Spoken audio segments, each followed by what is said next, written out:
വിശുദ്ധ കുരിശിൻ്റെ അടയാളത്താൽ ഞങ്ങളുടെ ശത്രുക്കളിൽ നിന്ന് ഞങ്ങളെ രക്ഷിക്കണമേ. ഞങ്ങളുടെ തമ്പുരാനെ, പിതാവിൻ്റെയും പുത്രൻ്റെയും പരിശുദ്ധാത്മാവിൻ്റെയും നാമത്തിൽ ആമേൻ. ജ്ഞാനപുസ്തകത്തിൻ്റെ 6-ാം അധ്യായം നമ്മെ പഠിപ്പിക്കുന്നത് അധികാരം ദൈവത്തിൽ നിന്നുള്ളതാണ്, അതിനാൽ നീതിയോടെ ഭരിക്കണമെന്നും ജ്ഞാനത്തെ അന്വേഷിക്കുന്നവർക്ക് അവൾ ജീവിതത്തെ പ്രകാശിപ്പിക്കുമെന്നതുമാണ്. നിങ്ങൾക്ക് അധികാരം നൽകിയവൻ ദൈവമാണ്. അവൻ നിങ്ങളുടെ പ്രവൃത്തികളെ പരിശോധിക്കും. ജ്ഞാനം 6-ാം അധ്യായം 4-ാം തിരുവചനം.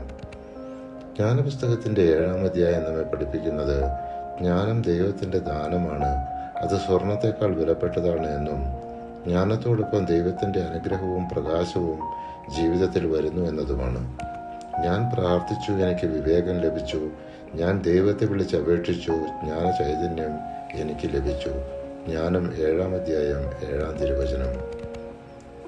ജ്ഞാനപുസ്തകത്തിൻ്റെ 8-ാം അധ്യായം ജ്ഞാനത്തിൻ്റെ മഹത്വവും അവരുടെ ഗുണങ്ങളും വിശദീകരിക്കുന്നു. സോളമൻ രാജാവ് തൻ്റെ ജീവിതത്തിൽ ജ്ഞാനത്തെ എത്രമാത്രം വിലപ്പെട്ടതായി കണ്ടുവെന്ന് വിശദീകരിക്കുന്നു. ജ്ഞാനം ഭരണത്തിനും ജീവിതത്തിനും അനിവാര്യമാണെന്നും അത് ദൈവത്തിൻ്റെ ദാനമായതിനാൽ അപേക്ഷിച്ചാൽ മാത്രമേ ലഭിക്കൂ എന്നും വ്യക്തമാക്കുന്നു. ദൈവം നൽകുന്നില്ലെങ്കിൽ ജ്ഞാനം എനിക്ക് ലഭിക്കുകയില്ലെന്ന് ഞാൻ അറിഞ്ഞു.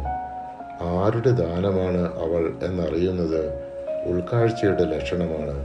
അതുകൊണ്ട് ഞാൻ കർത്താവിനോട് ഉള്ളഴിഞ്ഞ് അപേക്ഷിച്ചു. ജ്ഞാനപുസ്തകം 8-ാം അധ്യായം 21-ാം തിരുവചനം. ജ്ഞാനപുസ്തകത്തിൻ്റെ 9-ാം അധ്യായം നമ്മെ പഠിപ്പിക്കുന്നത് ജ്ഞാനം ദൈവത്തിൻ്റെ ദാനമാണ്, ജ്ഞാനമില്ലാത്ത ഭരണവും ജീവിതവും ശൂന്യമാണ് എന്നും ദൈവത്തിൻ്റെ ആത്മാവാണ് മനുഷ്യരെ ശരിയായ വഴിയിൽ നടത്തുന്നത് എന്നുമാണ്. സോളമൻ രാജാവ് ജ്ഞാനത്തിനായി ഇവിടെ പ്രാർത്ഥിക്കുന്നു. അങ്ങയുടെ സിംഹാസനത്തിൽ നിന്ന് എനിക്ക് ജ്ഞാനം നൽകണമേ. അങ്ങയുടെ ദാസരുടെ ഇടയിൽ നിന്ന് എന്നെ തിരസ്കരിക്കരുതേ. ജ്ഞാനം 9-ാം അധ്യായം 4-ാം തിരുവചനം. പരിശുദ്ധാത്മാവെ, തിരുവചനത്തിൻ്റെ അനന്തശക്തിയാൽ ആത്മാവിൻ്റെ ബലങ്ങളും ദാനങ്ങളും നൽകി തീഷ്ണതയാൽ ഞങ്ങളെ ജ്വലിപ്പിക്കണമേ. ആമേൻ.